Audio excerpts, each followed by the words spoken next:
Hello, welcome back to the channel. It's me, Emmy the Cat Lady, and you join me here at Safari Adventure in Nuka-World. So we're in the Nuka-World DLC for the next Science of Fallout creature feature, where we're going to talk about the Gatorclaws. So the Gatorclaws are a post-war creation. They're not a natural mutation, just like the Deathclaws, which they're kind of related to.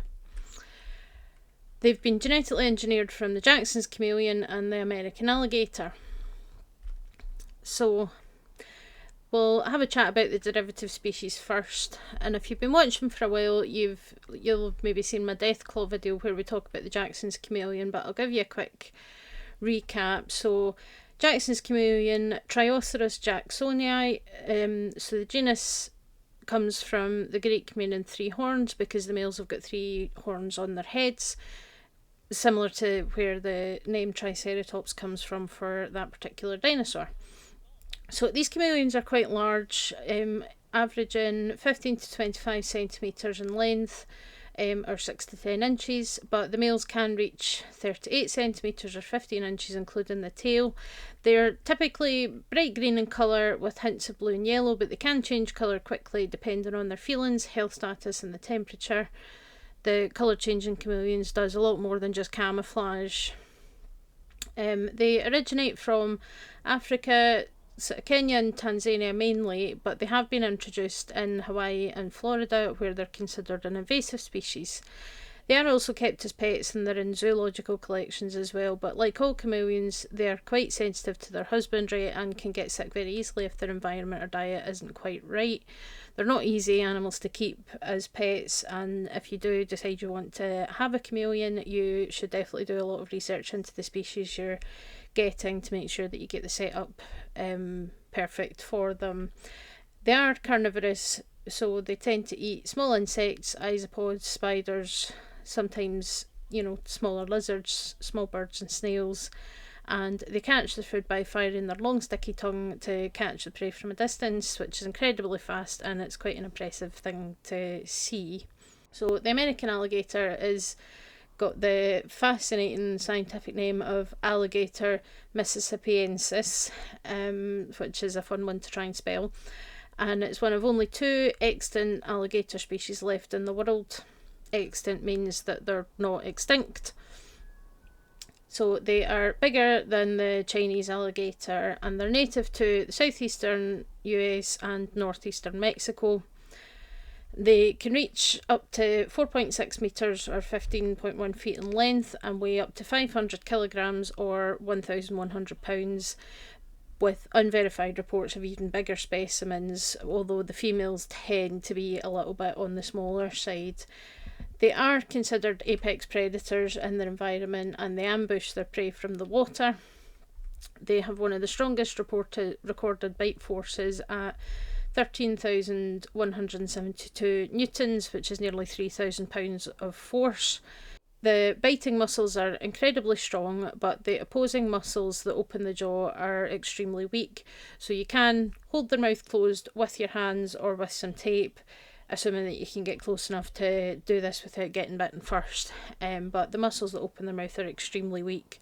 So if you can get a hold of them and hold their mouth shut, then you've essentially neutralised the threat. Not that I recommend you go wrestling alligators, it's probably not a fun time. But there's a few kind of interesting things about the species. So, like other reptiles, alligators don't have a true diaphragm like we do, which is the kind of muscle sheet that sits underneath the lungs and above the liver that divides the main part of your body into your chest and your abdomen cavities. But they do have a similar muscle that is called the diaphragmaticus, and that is attached from the sort of just underneath the lungs, and it's attached into the pelvis and it pulls the liver back when they're inhaling, and they can use this muscle as well as their abdominal muscles to actually shift the position of their lungs, which alters their centre of buoyancy so that they can dive, rise and roll in the water. So altering their centre of buoyancy is a bit like centre of gravity but in the water. So they can use this. It's described as like what pilots do when they're flying planes. I'll link an article that kind of explains exactly how it all works. I'll link that in the description because it's really, really interesting. But this is something that they can do, so it means that they have really good manoeuvrability when they're in the water. Another thing that has been noted with the American alligator is that they have been known to use sticks and branches to lure birds into striking range. So birds that would be kind of looking for nesting materials, so they kind of put these sticks and branches on and they hold them out of the water so that the birds come down and then they can grab them. And they are the first reptile to have been seen to use tools like this. They rarely target larger animals, but they will if needed, and if an opportunity presents itself for them to grab something that's a bit bigger, but most of the time it is kind of birds and smaller animals and the like that they tend to eat. They mate in the spring and they'll lay between 20 and 50 eggs. And the female will protect the eggs for the 6 to 5 day incubation period and then carry the hatchlings in her mouth into the water. The way their offspring's sex is determined is based on the incubation temperature, so it's not anything to do with chromosomes, it's to do with the temperature that the eggs are incubated at. So if they're incubated between 32.5 and 33.5 degrees Celsius, which is 90.5 and 92.3 Fahrenheit, they'll hatch as male. If the temperature's above or below that range, then they'll hatch as female. So that's something that you've seen in a few reptile species, that the sex of the offspring is determined by the temperature of the incubation of the egg rather than chromosomes or genetics or anything like that. So kind of an interesting fact there. So let's talk about the Gatorclaws themselves. So they were created by a man named Dr. McDermott, who worked here at Nuka-World before the war, and then when the bombs fell he eventually became a ghoul. And when scavengers started to kind of venture over here, he got worried that some harm would come to him, so he decided to use the Nuka-Gen replicator, which is in a lab inside this place that uses genetic engineering to create animals. Presumably they were using that to create the specimens for the zoo. So he used Jackson's chameleon and American alligator DNA along with a sample that he called Q334, which he took from a green humanoid that he found that had died. So almost certainly that was a super mutant, which means that he used a strain of FEV in his creation of the Gatorclaws. And they proved to be far too dangerous, aggressive and impossible to control. So unfortunately Dr. McDermott was fatally wounded by one of them before he could shut down the replicator. And he escaped and he found Cito, who I thought has been around, would be around here somewhere. So if you've been here you'll know who Cito is. Oh, there he is. There's Cito. So Cito is a young man who was basically abandoned by his parents and raised by the ghoul gorillas that live here. And Dr. McDermott found Cito and told him about the replicator, but Cito, having been raised by gorillas, doesn't really have the knowledge or understanding of technology required to listen to the holotape he left or to do anything with the information within. So if you follow the quest line with Cito and you kill all the Gatorclaws, including the albino one that is down in the lab, which I'm going to spawn in just for fun, bear with me. There we go.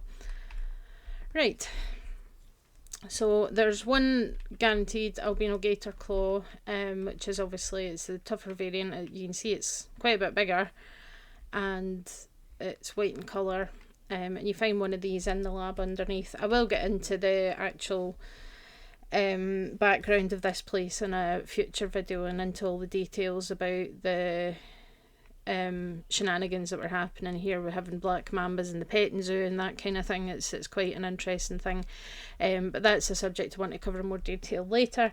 But you'll find one of these downstairs in the lab, and once you've killed all the Gatorclaws in the park, they don't respawn, so I think there's about 19 of them that you need to kill, and then you won't get any more, and the replicator will just keep churning out gazelles instead. But You do get meat from the Gatorclaws. Even if you gooify them. If you gooify them, so you get gator claw meat, gator claw hand, and gator claw hide.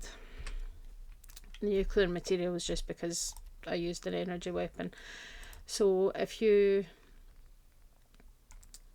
got the gator claw meat, which gives you 100 HP, 3 rads. I think it's normally supposed to be 6 rads, but I might have a perk that's reducing that. I don't really remember, but if you cook it into a gator claw steak, then you'll get 195 hit points and +1 agility for a time. And they also drop a hand. Where is it? There we go. Gator claw hand, which gives you bone and leather, and gator claw hide, which also gives you more leather for crafting. So yeah, an interesting one, and I do like them as a new addition to the game. So they're obviously related to the Deathclaws, and in terms of their combat tactics and things, they behave in a similar way to the Deathclaws, as well as the belly being the weak spot, which again is similar to what you see with the Deathclaws.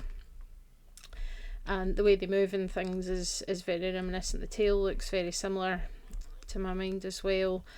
They do have less energy resistance than Deathclaws do, but their kind of normal physical damage resistance is basically the same as the kind of standard Deathclaws as well. So yeah, an interesting new addition, and I like the idea that, you know, even after the bombs fell, there's still some mad science happening and people creating monstrous creatures just for the, you know, for reasons. And obviously he felt that it was a good idea because it would keep him safe from any outsiders coming in and trying to steal from him or anything like that. But unfortunately these creatures were not willing to be told what to do, so it ended up being much more dangerous than anticipated.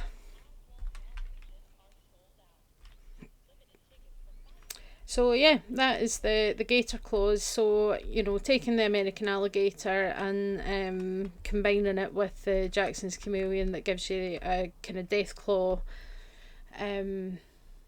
I guess you could maybe call it a subspecies of the Deathclaws. That's what I'm going to call it anyways, a subspecies of the Deathclaws. So you've got something a bit more interesting, because this, obviously, the Safari Adventure was kind of a zoo. It's a zoo location. You can hear there's like recorded birds tweeting and things. And yeah, very, very interesting. And I say there's a couple more creatures around here that are going to be interesting to talk about, including the ghoul gorillas that we mentioned earlier when we were talking about Ceto, and how he was raised. So it's, you know, obviously, very obviously a Tarzan